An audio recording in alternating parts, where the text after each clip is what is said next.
Welcome aboard, everybody. It's me, just filling in for Lenny. You know, we've been doing these podcasts 7 days a week. I don't know how long now, but probably ever since we left Sirius. But it's very fun for us, and it keeps Lenny busy. But every once in a while, he just needs a day off. So thanks, everybody, for joining us today. I know the chat room is still filling up. So I just want to get a sound check as soon as possible. Eddie and everybody. Lenny knows the sound is good because he's sitting right next to me, and I know the sound is good. I just want to make sure it gets through to the live chat. It takes a couple seconds, couple minutes, who knows. But anyway, thanks everybody for coming. Let's see who's here today. Rob Aruda, nice to see you. King Turd, yay. Triple Play, White Sox Al, Zelmo, Eddie Heckman, Daniel Ferrara, DK Lush, and a bunch of guests so far. We'll see you guys when you get signed in. And just let me know when I see the sound is working. Okay, so this morning Boston Paul let me know some hockey tidbit, and I'd like to just get that out of the way because it's pretty great record that happened last night. Boston Bruins broke the single season win and points record last night. In a single season, they had 64 wins and 133 points. It's the most ever in any season for hockey. So congratulations to the Boston Bruins. You're doing much better than the Boston Red Sox, who we're going to talk about today, along with a bunch of tidbits and a bunch of box scores. And let's get started. White Sox placed Tim Anderson on the injured list with a left knee sprain. He'll be out for 2 to 4 weeks, Daniel. This sucks. The White Sox are getting slammed by injuries again, just like they did last year. This guy, Tim Anderson, he has a sprained knee. He will be out until May, along with Eloy, Garrett Crochet, Joe Kelly, Matt Foster, and closer Liam Hendricks. So, yeah, I mean, the White Sox just starting out with the injury bug like they did last year, and it's really hindering their opportunities to win. Even though they have a ton of hits, their pitching sucks so far. Braves pitcher Ian Anderson has a torn UCL. He's going to need Tommy John surgery. He's out for the season. Several Phillies pitchers are continuing progress towards returning from injury. One of them being Ranger Suarez. He was sidelined by an elbow injury for about a month. Through another bullpen session yesterday, it's his third consecutive since opening weekend. He threw 35 pitches, used his entire repertoire, and the reports were outstanding. He is going to require a minor league rehab assignment because he hasn't pitched in a live game since March 8th when he started for Venezuela against the Houston Astros. Gleyber Torres became the first Yankee in team history to record 5 steals and 10 walks in the first 10 games of the season. Unbelievable, Gleyber Torres. The most consecutive outings of 5+ innings and fewer than 4 hits allowed since 1901. Jacob deGrom in 2021 with 8. Ohtani, 7. That's an active streak, by the way. Ohtani was fantastic yesterday, so we'll talk a lot about him today. And in 2004, your boy Johan Santana had 7 consecutive outings of 5 or more innings with less than 4 hits allowed.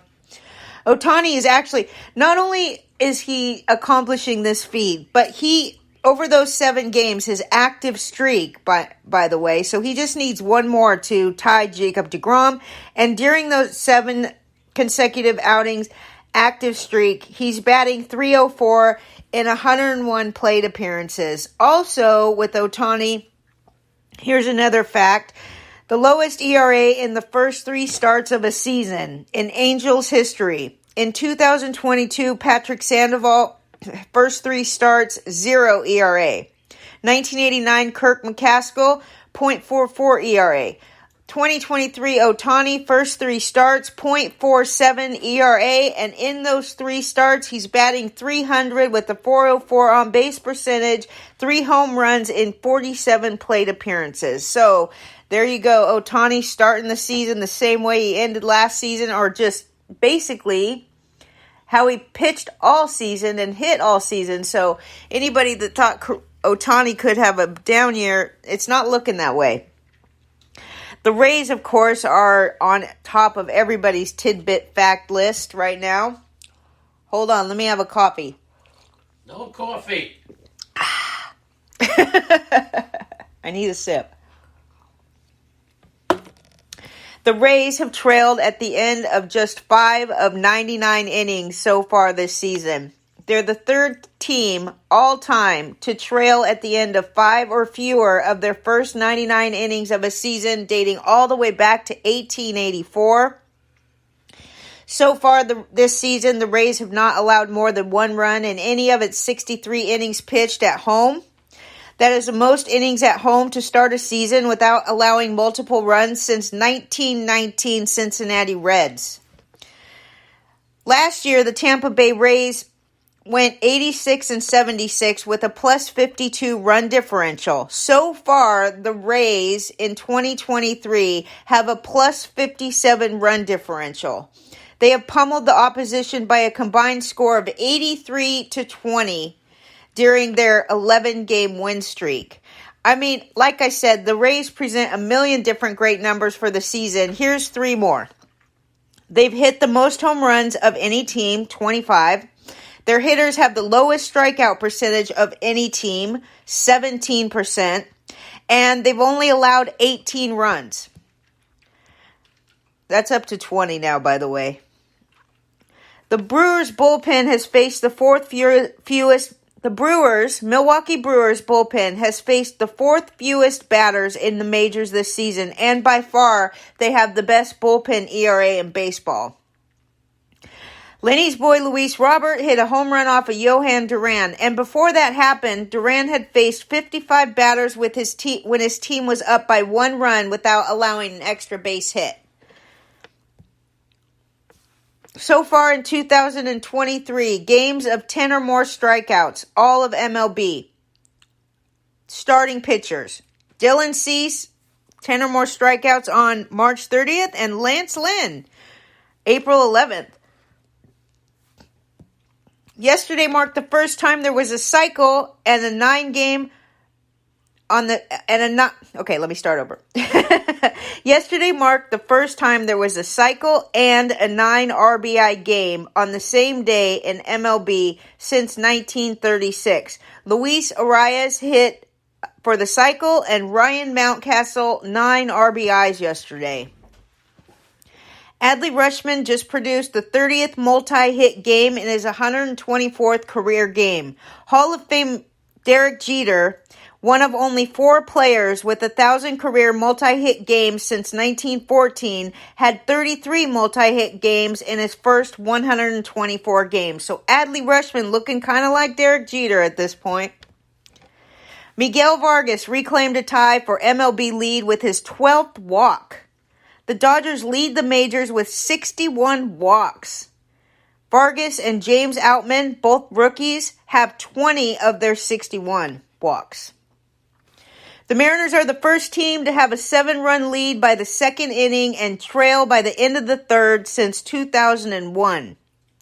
And the Cubbies have lost their last 79 games when trailing by 7 or more runs. Most teams lose their game when trailing by 7 or more runs, by the way. Those are your tidbits for the day. Santander, 186. Yeah, he's not doing well. And he's one of your players that isn't doing very well for you, Eddie. But just hold on a little bit. They'll get it together. Just reading up in the chat room here. Let's start with the game. Let's start with the games. Yankees, Cleveland. Garrett Cole, 7 strong innings. Franchi Cordero, 3-run homer. And the New York Yankees beat Cleveland 11-2. Cole gave up 2 runs and 3 hits in the first inning, but he ended up going 7 innings, 5 hits allowed, 2 earned runs, 3 strikeouts. His ERA on the season is 1.4. Cleveland only managed to get 1 runner to second base after the first inning against Cole. And Cole actually didn't have a great start, but like I said, he went 7 innings. So he's 10-2 in 13 career starts against Cleveland. Anthony Rizzo had 2 RBIs. Aaron Judge extended his on-base streak to 44 games. That's the second longest in the major since 2019. It's the third longest in New York's history since 1941. Cordero has 10 RBIs through his first 6 games with the Yankees, tying him with Robin Ventura for the most in franchise history. Gaddis pitched for Cleveland. He only made it through 3 innings, 8 earned runs, 8 hits, 2 walks, 3 strikeouts, 1 home run allowed, 8.53 ERA on the season. And unfortunately, with Gleyber Torres having such a great start to the season, he was pulled in the 9th inning with groin discomfort. Boone said that something grabbed when Torres was running after hitting a single in his last at-bat. Boone doesn't believe the injury is serious, but indicated he'll likely rest Torres today. Carlos Rodon has been slowed by back stiffness in recent days. This is a bunch of bull dinky and poppycock for me. He's scheduled to throw a bullpen session today and live batting practice Friday, but Boone said the team will remain cautious with Rodon.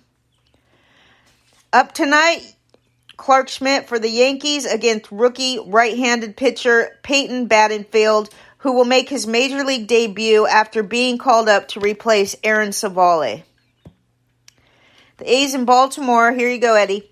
Ryan Mountcastle homered twice and tied a team record with 9 RBIs, helping the Orioles rally from a 4-run deficit to a 12-8 victory over the Athletics on Tuesday. Mountcastle hit a 3-run homer and a grand slam. He became the first player anywhere in the majors to drive in 9 runs since Adam Duvall did it in 2020. It was a difficult debut at Camden Yards for Grayson Rodriguez. He allowed 6 hits and 4 walks in 4 1/3 inning, struck out 6. He issued 3 walks on full counts in the 5th. His pinch count was 99, and of the 23 hitters he faced, he reached a 2-strike count on 18 of them. So here you go. You got a guy, Grayson Rodriguez, making his home debut. Eddie reminded me he made his MLB debut last week away. But if you hear what I just said, he issued 3 walks on full counts, okay, in the 5th inning alone. But of the 23 hitters that he faced overall, he was able to reach a 2-strike count on 18 of them. And over half of those batters reached anyway. So this just, to me, what I see in this is he's young and he's going to learn as he goes. And what better way to learn than going out there on the mound. He managed to stay out there even, he made it through the 5th inning. He walked 3 batters in the 5th inning, which tells me he just probably started to get a little tired. But either way, Grayson Rodriguez, I think there's some great things to take out of this. And even though it didn't turn out great for him, in fact, when he got pulled out in the 5th inning, he left with the bases loaded, and all of those runners eventually scored, and they were all attributed to his ERA. So Brandon Hyde, the manager for the Orioles, did say that he is going to make another start with Baltimore. They don't plan on sitting him down. And like I said, this guy was good in the sense that he was able to reach a 2-strike count on 18 out of 23 hitters. Unfortunately, all 6 hits he allowed and all 4 walks he allowed were on 2 strikes. So, he's 1 pitch away. If that would have been different, if he would have struck out the batters that he walked and struck out the batters that he allowed to hit. I'm not saying, to give him credit for that, but I'm just saying he came so close to having a great outing, which turned out to be a mediocre outing because he couldn't seal the deal with these hitters. But he will learn, and he will start to do that. I am sure of it. So, Eddie, props to Grayson Rodriguez, who made it through 99 pitches in his home debut. Shea Langoliers' 3-run homer. Adley Rutschman reached base 4 times. Oakland scored 1 run over its previous 3 games, and its pitching staff allowed at least 3 home runs for a 5th straight game. That tied a team record set in 2021. Brian Baker pitched a scoreless 7 to get the win. Seth Brown, Athletics, has a grade 2 left oblique strain. Kotze says the timeline generally runs 4 to 6 weeks. Tonight you have Dean Kremer against Ken Waldachuk. Astros, Pittsburgh. How's everybody doing? How's everybody doing, Leonard? Oh, great. Antonio the Promise Thomas is here with his little boy, Jack. Hello, Jack. Hi, Jack. Don't say that on a plane. Don't say hi, Jack. How many times have you used that joke, Leonard? All right. Astros, Pittsburgh. Ji-Hwan Bae hit a game-ending 3-run homer in the 9th inning. The Pittsburgh Pirates beat the Astros 7-4. Pittsburgh led 4-2 entering the 9th, but Houston Chas McCormick hit a tying 1-out, 2-run double. David Bednar blew his first save opportunity in 5 chances. You know, Bae is more noted for his speed because he stole 30 bases last season, but he is starting to develop power. Ji-Man Choi, who was a fan favorite in Tampa, I must say. I wonder how long it's going to take for him to be a fan favorite with the Pirates. Probably not too long since he homered last night. Jack Suwinski also homered last night, and the Pirates have won 6 out of 8 games. Alex Bregman homered in the first and also hit a double. Alex Bregman entered the game with a 163 batting average, so he didn't have a great start to the season, but like I said, he homered and doubled yesterday. Kyle Tucker hit a home run in the second. Sawinski hit a 2-run homer. Brian Hayes doubled and scored. Ji-Man Choi, Hayes, and Castro had 2 hits each. Both starting pitchers went 6 innings. Mitch Keller gave up 2 runs, and Javier allowed 4 runs. Pittsburgh is 7-4 after losing at least 100 games each of the last 2 seasons. The Astros snapped their 2-game winning streak. They had an opportunity to win 3 games in a row for the first time this season, but couldn't pull it off. Now let's talk about O'Neal Cruz, who was transferred from the 10-day to the 60-day. That's not a good sign. He's got a broken left ankle, so we already knew that. But yes, he was transferred from 10 to 60. JT Brubaker is seeking a second medical opinion before possibly undergoing Tommy John surgery. That means he's going, most likely. And tonight, you get to see Jose Urquidy against Rich Hill. Come on, Rich Hill. Let's get it done. Boston, Tampa Bay. The Rays won again, of course. We've already talked about that. Now they have a winning streak of 11 games. You got another home run from Brandon Lau. A strong performance by Shane McClanahan. They beat the Red Sox 7-2. Yandy Diaz and Lau hit back-to-back solo shots, and Lau extended his homer streak to 4 straight games. Isaac Paredes and Josh Lowe also homered, and the 4 homers brought Tampa Bay's 29 home runs, tied for the Major League record through 11 games set by the 2000 St. Louis Cardinals.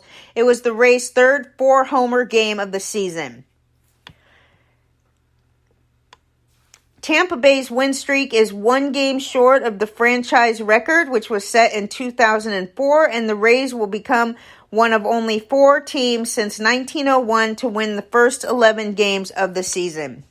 McClanahan struck out 9 in 5-plus innings of 1-run ball. He allowed 2 hits, but he walked 4. He now has 21 strikeouts in 17 innings so far this season. Go McClanahan. It was the first run allowed by the Rays since Friday, okay? That's almost a week ago. 32 scoreless innings. Garrett Whitlock, on the other hand, allowed 5 runs on 8 hits in 5 innings in his season debut. He wasn't very pleased about it. Reese McGuire hit an RBI single. And unfortunately, I have to break this news. We did know that when Eflin came out of his last start, he wasn't feeling great. He was placed on the 15-day injured list with lower back tightness. Boo. Okay? Boo. Zach Eflin, 15-day injured list with lower back tightness. Yandy Diaz left in the 8th with an apparent shoulder injury, but Cash says he will be in the lineup today. Taj Bradley was called up from AAA Durham to replace Eflin on the roster. He's going to make his major league debut tonight against Chris Sale. Hello, King Hap.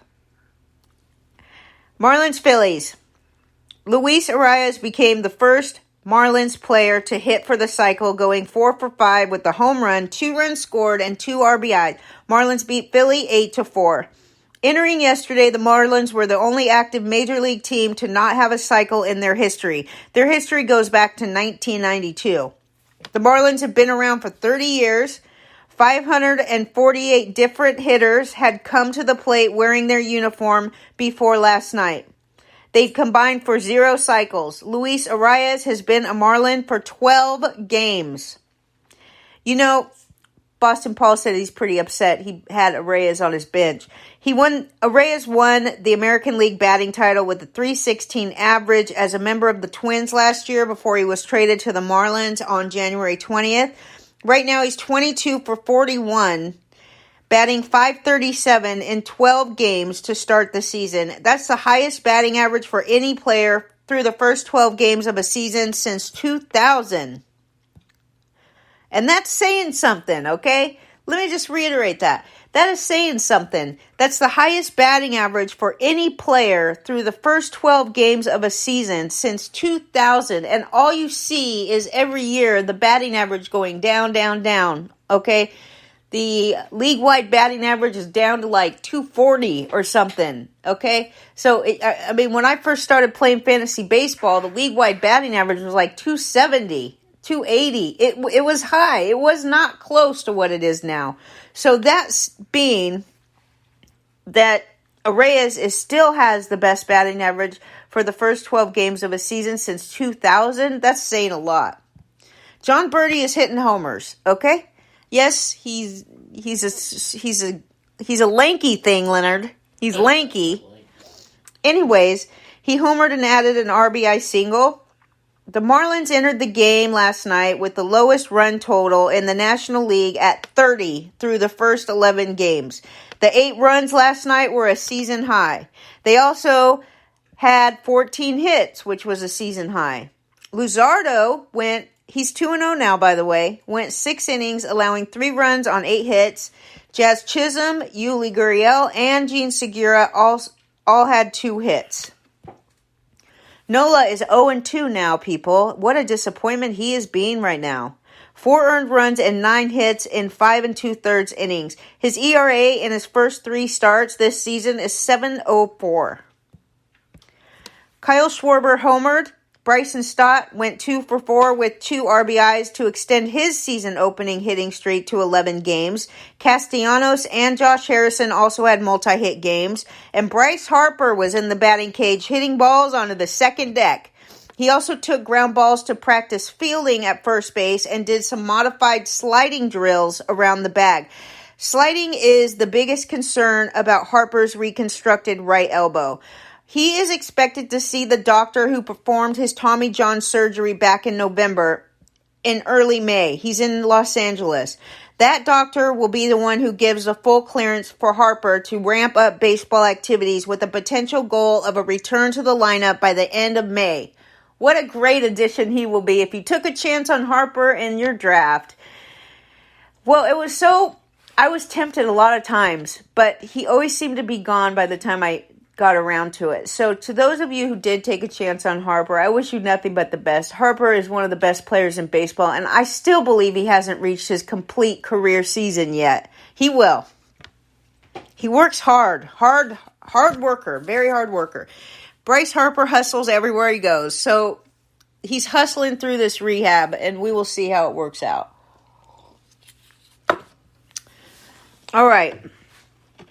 Phillies lefty Christopher Sanchez made his first rehab appearance, throwing 4 hitless innings while striking out 6 for AAA. Now, the reason that I bring him up is that it's possible that Sanchez could fit into Philadelphia's back of the starting rotation. So, that's why I bring up lefty Christopher Sanchez, who is on his way back. from injury. Marlins DH Garrett Cooper was removed from the game in the 8th inning with upper leg tightness. And tonight you're going to get to see Zach Wheeler against Edward Cabrera. Both have ERAs above 5 to start the season. Detroit and Toronto. The Toronto Blue Jays homered 5 times and beat the Tigers 9-3 in their home opener before a sellout crowd of 42,053. 5 home runs, and those home runs going to George Springer, Matt Chapman, Kevin Kiermaier, Alejandro Kirk, and Bo Bichette. Brandon Belt finally got an RBI single. Kirk had 2 hits and drove in 4 runs. Also, for Detroit, Nick Matone hit a 3-run homer, but Detroit lost its 5th straight game. The Tigers are 2-8. They're off to their worst start since losing 8 of 10 to begin 2008 season, so over 15 years ago. They're off to their worst start in 15 years, and that's saying something since they haven't been good in 5. Manning allowed 4 runs, Matt Manning, 4 runs on 6 hits in 6 innings. And then he broke a bone in his right foot when he was hit by Alejandro Kirk's comebacker in the 6th. So, you won't be seeing much more of Matt Manning for a while. The Blue Jays won their 2nd straight home opener.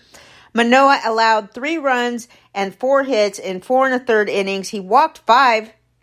Yeah, Alek Manoah walked 5 batters yesterday, struck out only 3 batters. Not bueno.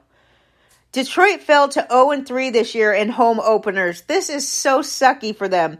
They lost at the Tampa Bay home opener on opening day. They lost to Boston in their home opener last week. And then they lost to Toronto Blue Jays yesterday in their home opener.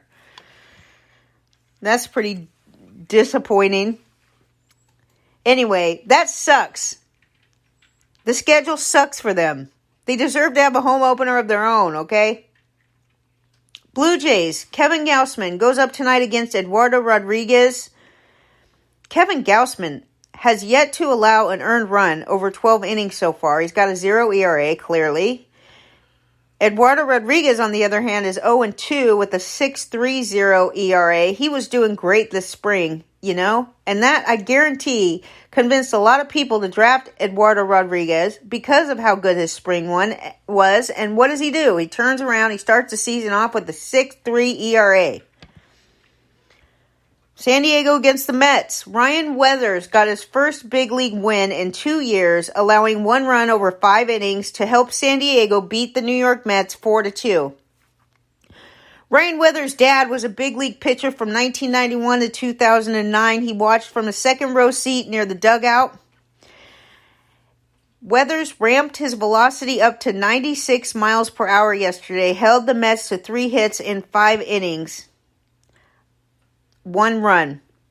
He was the 7th overall pick in the 2018 amateur draft and debuted in October of 2020. He went 4-7 in 2021. He made just 1 major league appearance last season when he went 7-7 with a 6.73 ERA at AAA El Paso and allowed 31 homers in 123 innings.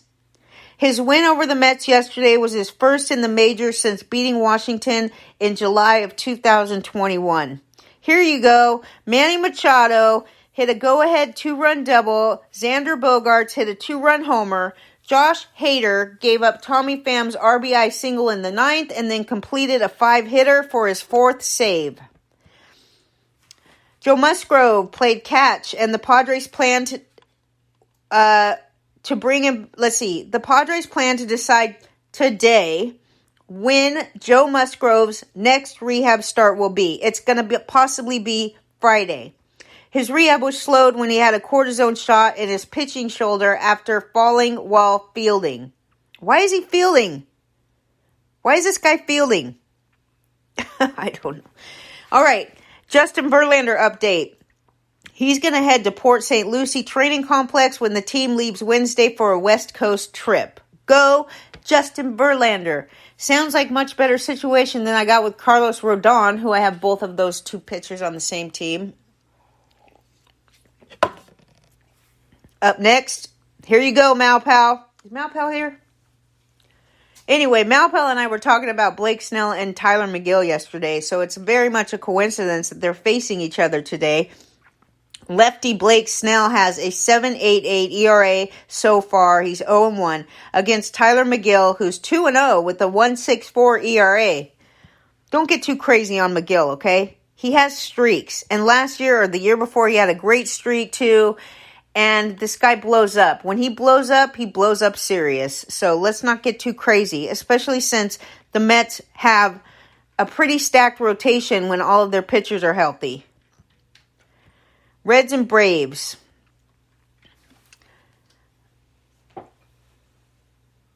Matt Olson and Ozzie Albies homered, and the Braves beat the Cincinnati Reds 7-6. Kyle Wright's first start back from injury to start his season. Last year, Kyle Wright was 21-5 with a 3.19 ERA to lead the majors in wins, okay? So, he lasted only 3 innings. He allowed 4 runs on 4 hits and 4 walks while hitting 2 batters. Not a great start for him. The Reds were able to send 10 batters to the plate in the 3rd inning. He allowed 4 runs and walked 3 batters in that same inning. So when Wright was removed from the game, the Reds led 4-1. And 33-year-old Michael Tonkin came in and earned his first win since 2016 by pitching 3 scoreless innings, allowing 1 hit with 3 strikeouts in relief of Kyle Wright. Now, I bring up Michael Tonkin. This guy's 33 years old. And since 2017, he pitched in Japan, Mexico, and the Dominican Republic before he played last year at AAA Gwinnett. He has a 2.16 ERA in 4 games. And Braves manager Brian Snitker said Tonkin has pitched some really big spots for us when we needed a bridge. And so, what's the fantasy out of all of this? What's the fantasy implication? This guy is a great holds guy. He's going to pitch multiple innings. He's an effector, if you remember what that is. And so that's what he is. If you are in a league that does holds, that's great. He'll probably get some wins just like he did last night, relieving Kyle Wright. Atlanta is really good with their pitchers. This guy is 33 years old and hasn't pitched in the majors since 2016. He is now back with the majors after making a trip around the world, playing in all kinds of organization. And Brian Snitker is very pleased with this kid. Not a kid, you know. Anyway, Jose Barrera, 2-run homer, 3 RBIs. Nick Anderson pitched a perfect 9th for his first save since 2021. Ozzie Albies, 2-run homer, 100th of his career. Sam Hilliard hit a double, drove in Marcelo Zuna. Matt Olson's homer went 448 feet, had an exit velocity of 118.6 miles per hour. And Sessa allowed 5 runs on 7 hits and 2 walks in 3 2/3 innings. The Reds suffered their 4th 1-run loss in 10 games, including back-to-back nights against the Braves. Update for Max Fried. He handled fielding drills with no issue in what Snitker described as a great step forward in his rehab. He has continued to throw since he was placed on the injured list, retroactive to April 1st, and is not expected to need a minor league rehab stint before returning to the active roster. Tonight you get Hunter Green looking for his first win of the season against, keep looking, buddy. You're going up against Spencer Strider. Green has yet to complete 5 innings and 2 starts. And, I hope he does. But look who he's going up against. It's not a great matchup here. White Sox Twins. Here we go, Daniel. Hanser Alberto's throwing error allowed the automatic runner to score from second base, and the Twins beat the White Sox 4-3 in 10 innings. It sucks, okay? How Alberto's throw to first sailed and hit off the top of Taylor's helmet, allowing Castro to score the game-ending run. Michael Taylor homered. Minnesota reliever Griffin Jax worked a perfect top of the 10th. Luis Robert homered on the first pitch he saw from Johan Duran in the 9th. Duran responded by striking out the next 3 batters in a row, but he still blew his first save in 3 chances this season. That was the first home run that Johan Duran has allowed at home in his entire career. Before that, 30 games, 34 innings pitched, .79 ERA, 139 batters faced, 0 home runs. I mentioned earlier that Chicago lost Tim Anderson to a knee sprain for 2 to 4 weeks. Minnesota placed also Joey Gallo on the injured list with a right intercostal strain. Byron Buxton hit a 2-run homer, second of the season. The first 4 batters of the game reached base against Pablo Lopez, who gave up 3 hits and a walk and committed a throwing error.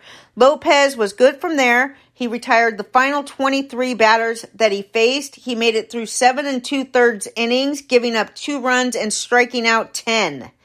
Also, Lance Lynn gave up 3 runs on 7 hits in 6 innings. He struck out 10. Lynn retired 10 of the final 11 batters that he faced. Yoan Moncada won't play during the series in Minnesota and will be day-to-day starting Friday when Chicago opens a home series against Baltimore. Moncada is dealing with a back issue similar to what he dealt with in spring training. That's never good. Back issues are never good. You never know when these things are going to flare up again. And Yoan Moncada's injury history is not a good sign. So I'm sorry to you people out there with Moncada on your fantasy roster, but that's just the truth of it. Back issues are not good. It's already flaring up on him. It flared up on him in spring, and it's going to happen again. So I hope that they give him enough time to heal this thing up before they put him back out there. Eloy could return this weekend. He has been hitting and running bases in Minnesota. On the Twins side, you got Carlos Correa. Missed his 3rd straight game with mid-back spasms. Again, back spasms are never good. Baldelli called the issue day-to-day. Oh, wait, isn't this the same guy that couldn't get signed by 2 different teams because of his physical results? And he's already got now back spasms? That's unfortunate, but it is what it is. You know, you signed him for way too much money, and that's that. I'm surprised any team signed him for that much money, but they signed him for less than the Mets or the Giants were going to sign him for. Anyway, he missed his 3rd straight game with back spasms. Baldelli called the issue day-to-day and hopes that Correa would be ready to return today. So, again, on top of the fact that he's out for 3, 4, 5, however many games he's sitting out, nobody puts him on the injured list, so you're stuck with him on your roster, just sitting there. That's a pain in the ass, too. Anyway, hopefully he comes back today. We'll see what happens. Alex Kirilloff started a rehab assignment with the Class A Fort Myers yesterday, and he continues his recovery from wrist surgery last year. Tonight, you get to see Sonny Gray. He is 1-0 with a .75 ERA. He's pitching against Lucas Giolito, who has a 9 ERA.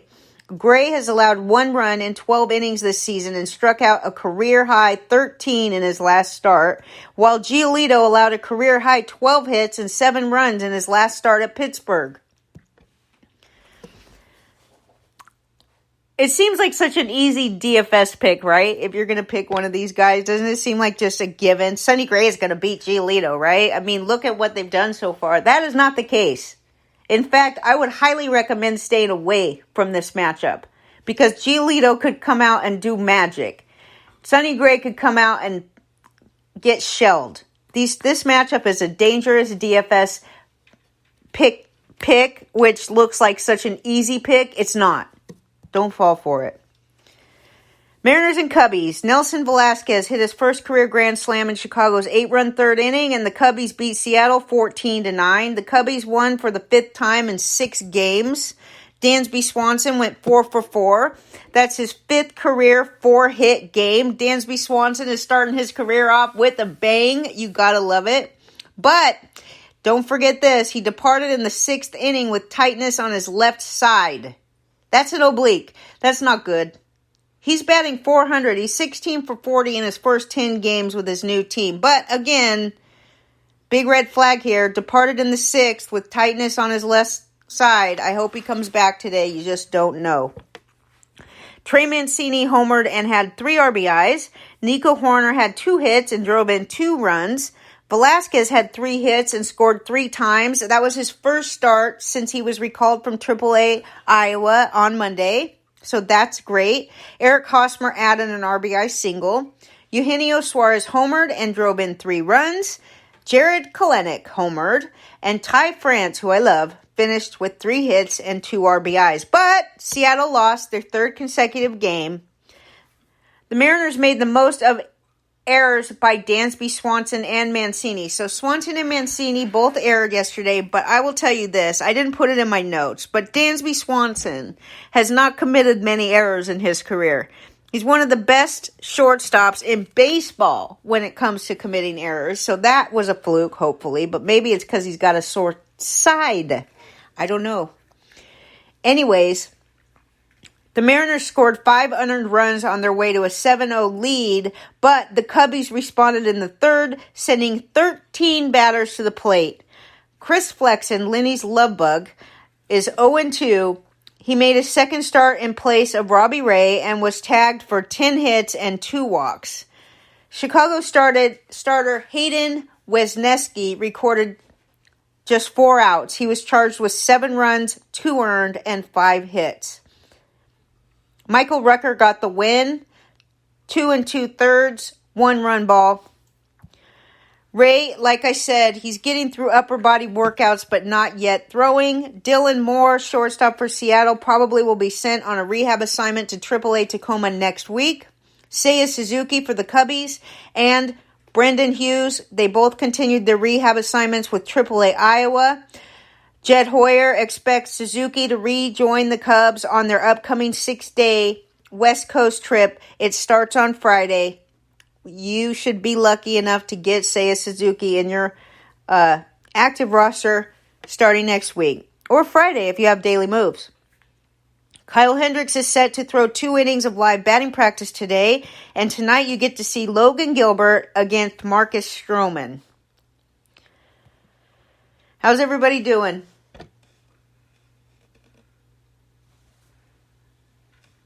Just checking the chat room. Bye, Eddie.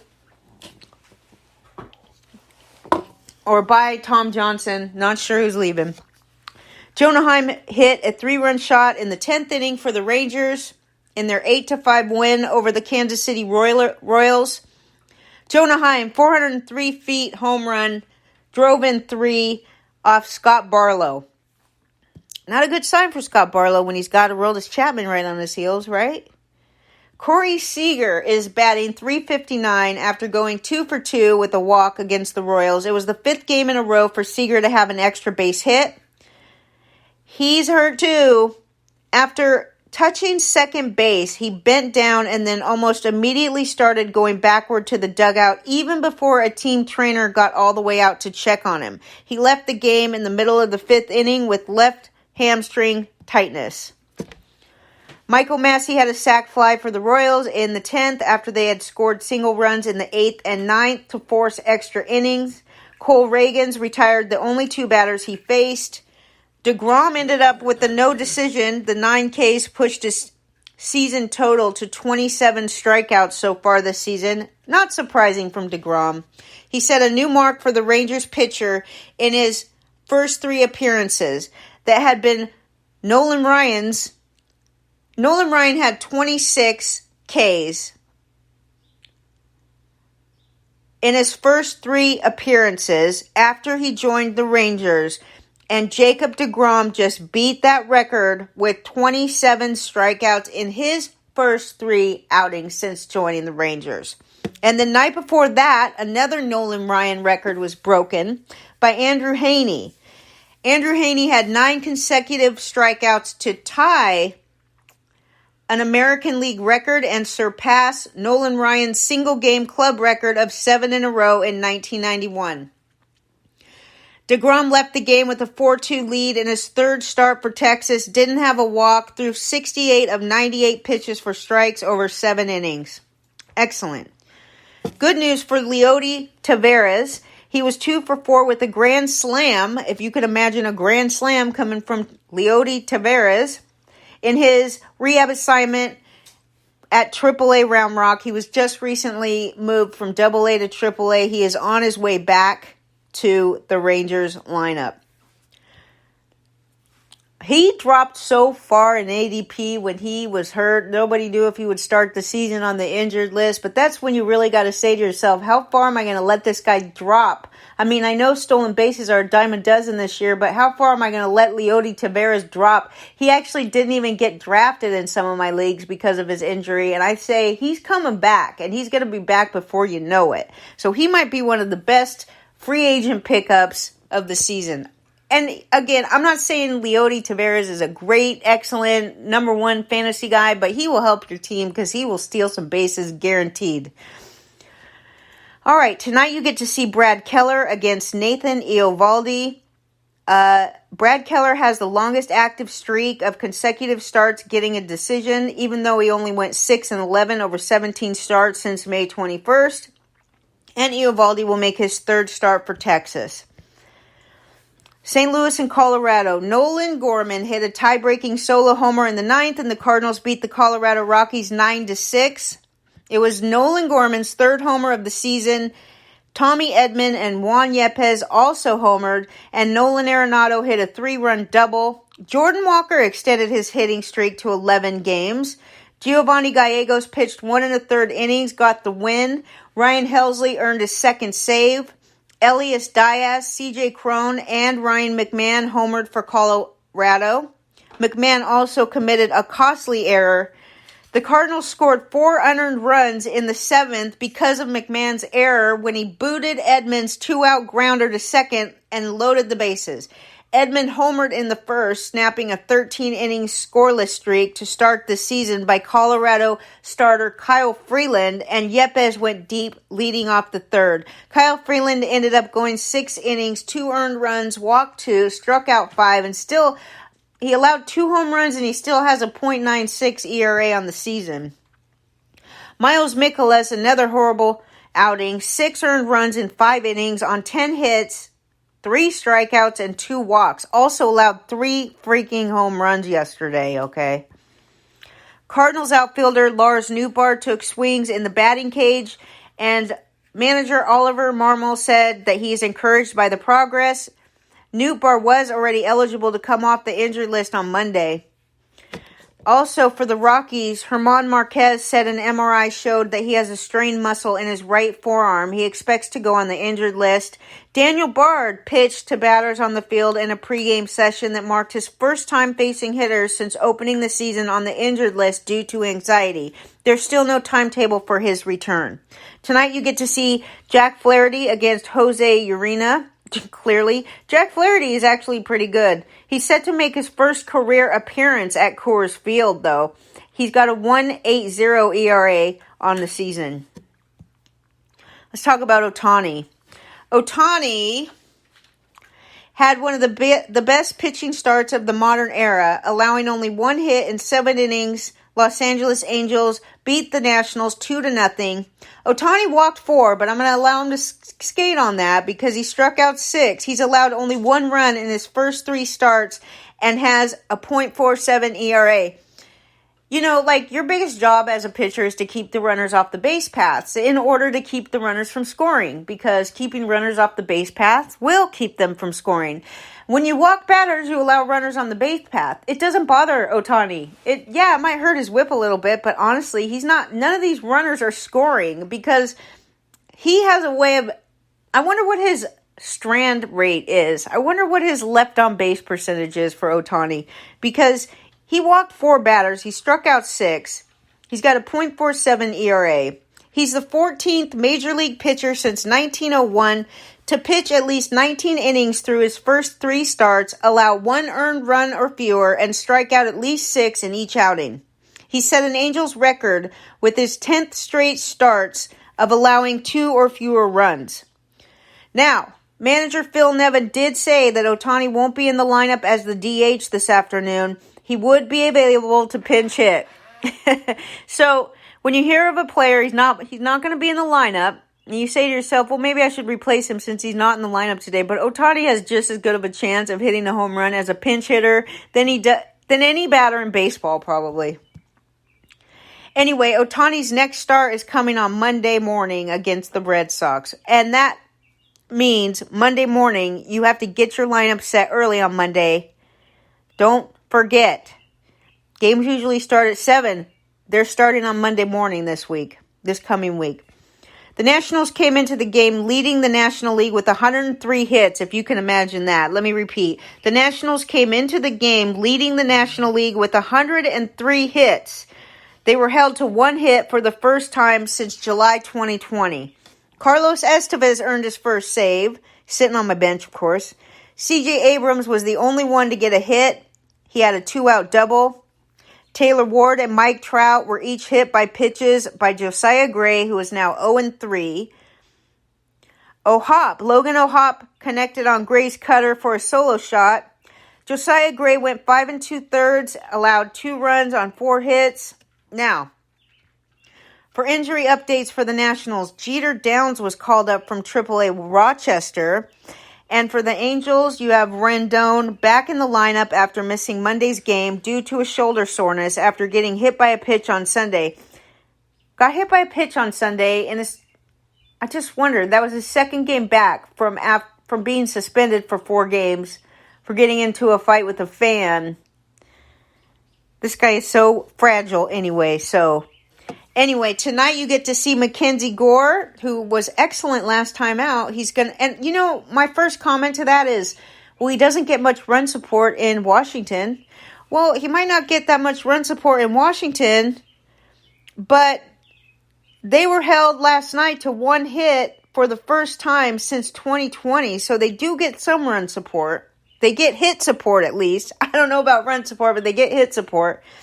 Anyway, he's going to face Griffin Canning in the series finale tonight. Canning is going to make his first big league appearance since July 2021. He missed last season with a back injury. And Mackenzie Gore is 2-0 with a 2.38 ERA. All right, 2 more games real quick. I'm going to go quick. Corbin Burns threw 8 scoreless innings. Merrill Kelly had a no-hit bid up until the 7th inning, and the Brewers piled up the runs late to beat Arizona 7-1. Corbin Burns had 2 mediocre starts to begin the season, but was excellent against the Diamondbacks. He gave up 3 hits and struck out 8 in 89 pitches. In fact, Burns and Merrill Kelly were locked in a scoreless pitchers duel for the first 6 innings. The Diamondbacks had their 4-game winning streak snapped. Willy Adames hit a homer. And after that, Merrill Kelly walked the next 2 batters before being pulled for reliever Miguel Castro, who allowed both of those runners to score. So Kelly was charged with 3 runs over 6 innings, striking out 7 and walking 4. The Brewers scored 5 runs in the 7th. Rowdy Tellez homered in the 8th. Mike Brosseau hit a home run and a double, drove in 3. Gabriel Moreno had 2 of the Diamondbacks' 4 hits. Pavin Smith had an RBI single for the team's only run. Now, for the Brewers, you have Brandon Woodruff update here. He was placed on the 15-day injured list with right shoulder inflammation. Craig Counsell says that Woodruff didn't recover well from his previous start and that the team just wanted to give him some rest. So, in response, Jensen Junk was called up from AAA, and I think he's going to take the mound tonight. It didn't say because Milwaukee hasn't decided on his starting pitcher as of last night, but Counsell did say that it's probably going to be Junk. And he's going to go up against Dre Jameson. Dre Jameson, not bad, 2-0 with a 2.16 ERA. Jesse Winker didn't play because he's sick. Illness. Stayed at the hotel. Los Angeles against the Giants. Los Angeles and San Francisco. The Dodgers against the Giants. Alex Wood and 5 relievers combined on a 3-hitter, and the Giants beat the Dodgers 5-0, ending a 6-game losing streak to their NL West rivals. Jock Peterson hit a 2-run double. David Villar and Brandon Crawford hit back-to-back homers. The Giants bullpen tossed 4 1/3 innings, 2-hit baseball, and the Dodgers stranded 10 base runners. Now, Alex Wood, although he remains winless against the Dodgers in 8 starts with San Francisco, he allowed only 1 hit, struck out 5, and worked around 3 walks in 4 2/3. I hate to say this. I already told you that Villar and Crawford hit home runs, but they happened to do it off of Evan Phillips, so I have to include that even though I despise that. because there is a couple closers right on Evan Phillips' tail right now to gain saves. And Evan Phillips giving up 2 homers in an inning is no bueno. Dustin May allowed 2 hits and 4 walks over 5 1/3. He was limited to 6 starts last season while recovering from Tommy John, and he allowed only 1 run in his first 13 innings so far this season. The Dodgers had won their last 8 games at Oracle Park, dating back to last season. As far as injuries go, Giants' Mitch Haniger, left oblique strain, and Austin Slater are both progressing and have resumed baseball activities but aren't likely to rejoin the team until it returns from its upcoming trip. Tonight, you get to see Clayton Kershaw against Alex Cobb. Kershaw allowed 9 earned runs in 18 1/3 innings during 4 appearances against the Giants last season, so that's not bueno. And then Alex Cobb, he has 12 strikeouts and 1 walk over his first two starts. He's pitching for San Francisco, 2.53 ERA. That should be a great matchup tonight. And thanks for coming, everybody. I'm right on time, 5 minutes early. You know Lenny will be back tomorrow. King Half tonight. Oh, yes. I can't forget the happy hour tonight, 7:30. It's the happy hour. Has King Half and Taco talking baseball, UFC, hockey. They talk everything. And it's, the show is a fun show, it's an entertaining show, and it's a very knowledgeable show. So, if you can, come on by the chat room or go see them at Twitch. They have a lot more people in chat over at Twitch, but I come into this chat room and some other people join me. But anyway, come see King Hap tonight or watch on Twitch, 7:30 p.m., the Happy Hour Social Club. King Hap.